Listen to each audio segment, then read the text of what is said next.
تہجد کی نماز تک اگر آپ پہنچ جاؤ تو سمجھ لینا کہ اللہ سبحانہ و تعالیٰ نے تمہیں بہت قریب کر لیا ہے۔ تہجد کے وقت اٹھنے والا انسان بہت خوش نصیب ہوتا ہے، جو اپنے بستر کو چھوڑ کر اللہ سبحانہ و تعالیٰ کی بارگاہ میں حاضر ہوتا ہے۔ تہجد محبت کی تکمیل ہے، اللہ سے محبت کی تکمیل۔ باقی نمازوں پر انسان اللہ کی پکار پر اس کی جانب جاتا ہے، مگر تہجد کے لیے انسان پکار کا انتظار نہیں کرتا، بس نیند سے غافل ہو کر تڑپتے ہوئے دل کے ساتھ اللہ کی جانب سسکتے ہوئے دوڑا چلا جاتا ہے۔ شاید اسی لیے تہجد فرض عبادت کا حصہ نہیں بنائی۔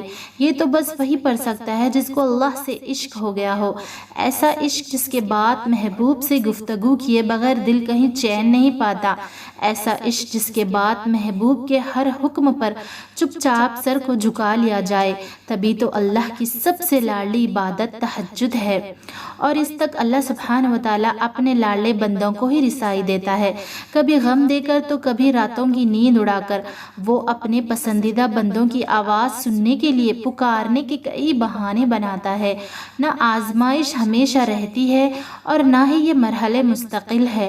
وہ جو عادل ہے وہی کفیل بھی ہے، وہ جو دور لگ رہا ہے تمہیں وہ تمہارے قریب بھی ہے۔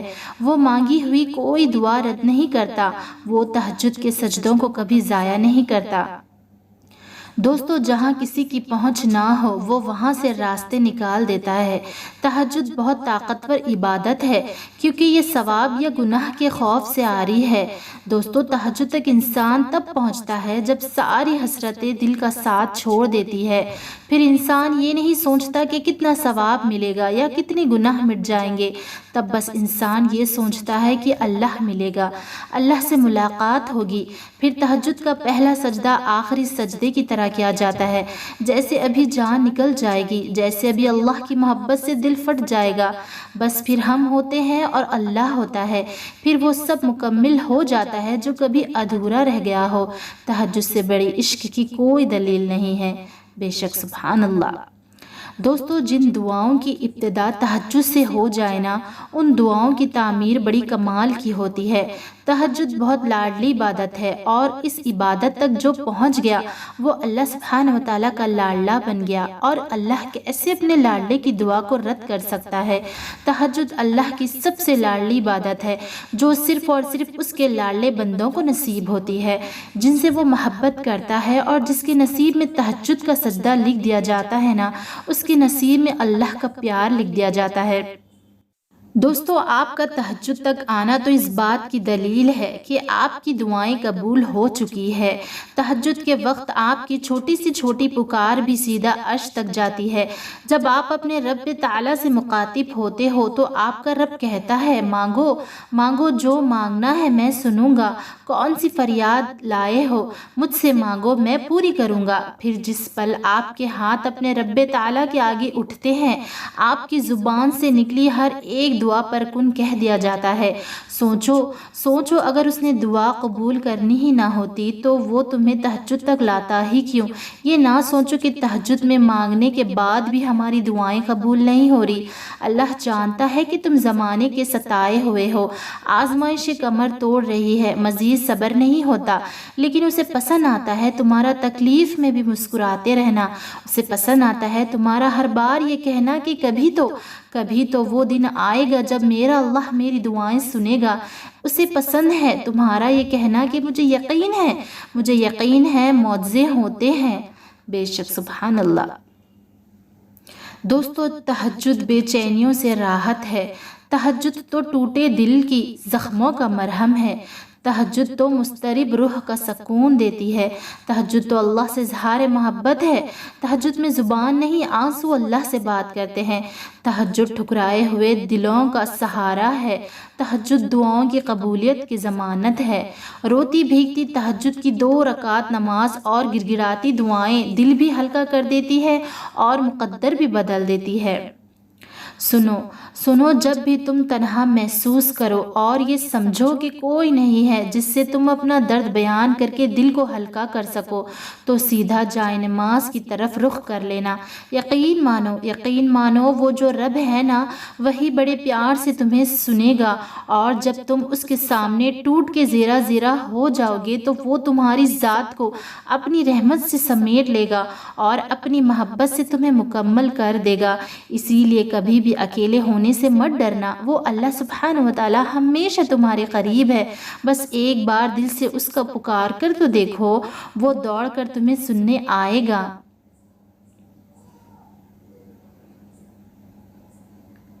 دوستو، اور تہجد تو اللہ سے محبت کی پہلی سیڑھی ہے۔ تہجد کی دعا مقدر بدل دیتی ہے۔ جو دکھ سکون نہیں لینے دے رہے ہیں، تہجد ان کو سکون میں بدلنے کی طاقت رکھتی ہے۔ جو دعائیں فرض نمازوں میں قبول نہیں ہو رہی ہے، وہ تہجد کی نماز میں قبول ہونے کی طاقت رکھتی ہے۔ تہجد نصیب والوں کو نصیب ہوتی ہے اور نصیب کو چار چاند لگانے کی طاقت رکھتی ہے۔ یہ جو دل اتنا بے چین ہے، تہجد روح تک میں سکون پہنچانے کی طاقت رکھتی ہے۔ تمہیں جو ناممکن لگ رہا ہے نا، تہجد اسے ممکن بنانے کی طاقت رکھتی ہے۔ اکیلے ہو کوئی ساتھ نہیں دیتا تو جان لو تہجد اللہ سے ملوانے کی طاقت رکھتی ہے۔ کوئی راستہ نظر نہیں آ رہا، اگر کوئی راستہ نظر نہیں آ رہا تو پریشان نہ ہو، تہجد معجزے کرنے کی طاقت رکھتی ہے۔ آنسو کو خوشی میں، بے سکونی کو سکون میں بدلنے کی طاقت رکھتی ہے تہجد۔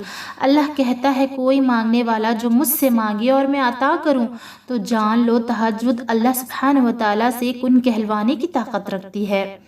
بے شک سبحان اللہ، رات کے آخری پہر میں کی ہوئی تمہاری اللہ سے باتیں تمہارے سکون کا باعث بن جائیں گی، جو تمہیں کبھی ملا نہیں ہوگا۔ ہاں دوستو، جو تمہیں کبھی ملا نہیں ہوگا وہ تمہیں صبر عطا کر کے تمہاری بے بسی کو ایسے دور کر دے گا کہ تمہارے دل میں حقیقی اڑان پیدا ہونے لگے گی۔ اس کی یہ چاہت ہے کہ تم اس کی چاہ میں راضی ہو جاؤ۔ تمہارا مانگا ہوا ایک خطرے کو کیسے سمندر بنائے گا اللہ سبحانہ و تعالیٰ، پھر دیکھنا۔ تم سمجھ ہی نہیں سکتے اس کی مصلحتوں کو۔ دیکھنا وقت کے ساتھ ساتھ وہ کیسے تمہارا دل بدل دے گا۔ ہاں تم لا علم ہو اس کی اس قدر محبت سے۔ کبھی بن مانگے نواز دیتا ہے وہ تمہیں موتیوں سے۔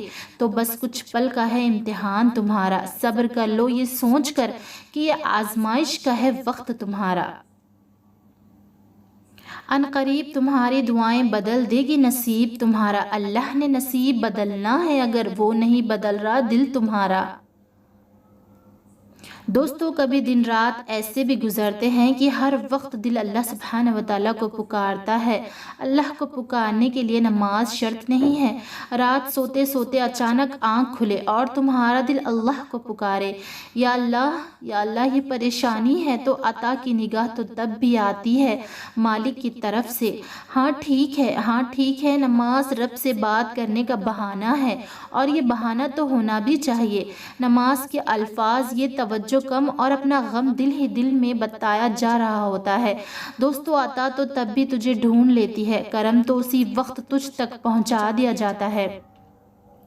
نہ دکھاوے کا تانا دیا جاتا ہے اور نہ تجھے یہ کہا جاتا ہے کہ اپنا غم بتانے کے لیے نماز پڑھنے آئے ہو، پھر تو تیرا آنا دیکھا جاتا ہے۔ رکعتیں کون دیکھتا ہے، سجدے کون گنتا ہے، وہ تو محبت کرنے والا رب العالمین ہے، وہ بس غم سنتا ہے۔ پوٹلی بناؤ اپنے غموں کی اور اس کے سامنے رکھ دو، رب جانے غم جانے، راستے جانے اور پھر تکلیفیں جانے۔ سبحان اللہ۔ دوستو، تہجد کے لیے تمہیں لایا جاتا ہے، ایسا نہیں ہے کہ تم خود تہجد کے لیے اٹھتے ہو۔ تہجد فطرت نہیں، فرض نہیں، لیکن اگر یہ فطرت آ جائے تو انسان کو سنوار کر رکھ دیتی ہے۔ تہجد پڑھنے والے کا اعتقاد ایسا ہی ہے جیسے دور ایک بنجر زمین پر پودا لگایا جائے اور ایمان اس قدر مضبوط ہو کہ یہ پودا پھل دے گا۔ تمہارا ایمان اس بنجر زمین سے جیت جائے اور پودا پھل دے جائے۔ مضبوط درختوں کی جڑیں یہ طاقت ہوتی ہے، مضبوط درختوں کی جڑوں کی یہ طاقت ہوتی ہے کہ گرانے سے پہلے یہ دیکھا جاتا ہے کہ اتنے تناور درخت کو گرانے سے زمین کا کہاں تک نقصان ہوگا۔ تمہارے من کی مضبوطی بھی دشمن کو یہ سوچنے پر مجبور کرے گی کہ اگر اس کو گرایا تو نقصان میرا بھی ہوگا۔ دوستو، تہجد تو اللہ سبحانہ و تعالیٰ کی پناہوں میں آنے کا نام ہے۔ جو اللہ کی پناہ میں ہو اس کی جڑ کاٹنا ناممکن ہے۔ جب تک اللہ تجھے نہ گرائے کوئی دشمن تجھے ہلا نہیں سکتا۔ تہجد کی رکعت نہیں گنی جاتی، آنکھوں میں آنسو، دل کا غم، تنہائی دیکھی جاتی ہے۔ جس کے پاس رب کے علاوہ کوئی بتانے والا نہ ہو، کیسے ممکن ہے اس کے دل کی بات رب نہ سنے؟ کیسے ممکن ہے اس دل کو رب نہ سنبھالے؟ دوستو، دل بہت رنجیدہ ہے نا، تکلیف ہے، پریشانی ہے، دعا کرو اللہ سبحانہ و تعالیٰ سے۔ جائے نماز سے تب تک نہ اٹھو جب تک سارا دکھ اللہ کے سامنے نہ رکھ دو۔ خود کو بتاؤ، سمجھاؤ کہ رو پڑنا غلط نہیں ہے۔ حد سے برداشت ختم ہوتی ہے تو رونا آتا ہے۔ مالک سے کیا چھپانا؟ تمہیں پتہ ہے یہ جائے نماز پہ بیٹھ کے رونا اپنے آپ نہیں ہوتا۔ یہ تم پڑھ الحمد شریف رہے ہوتے ہو لیکن الفاظ کی جگہ آنسو گر رہے ہوتے ہیں۔ یہ کروایا جاتا ہے، ہاں دوستو، یہ کروایا جاتا ہے۔ یاد رکھنا، ہمیشہ یاد رکھنا، خود نہیں ہوتے سجدے، اسباب بنائے جاتے ہیں، توڑا جاتا ہے، پھر سجدوں پر لایا جاتا ہے۔ ورنہ اللہ اتنی مہلت اور توفیق کہاں دی تمہیں کہ تم فرض بھی ادا کرو؟ وہ تو اگر اس کے سامنے رونے کی توفیق مل گئی ہے نا تو سمجھ لینا اللہ سبحانہ و تعالیٰ خیر کرنے پر آ گیا ہے۔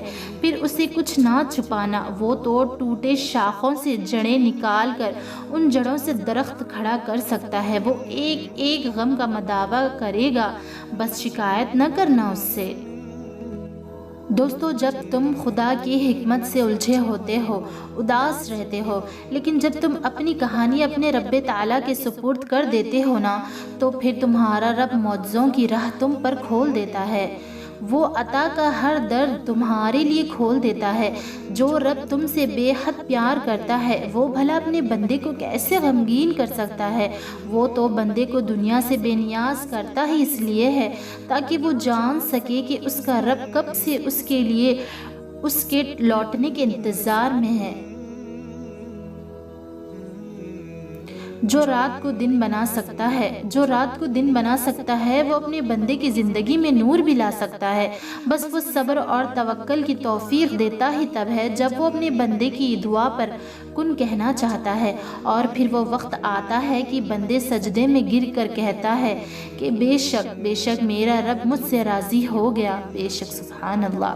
دوستو، جب تم اللہ سبحانہ و تعالیٰ کے سوا باقی چیزوں میں اپنا سکون تلاش کرنے لگتے ہو تو وہ ان ساری چیزوں کو تمہارے ہاتھ میں تھما کر تمہیں بے سکون کرتا ہے۔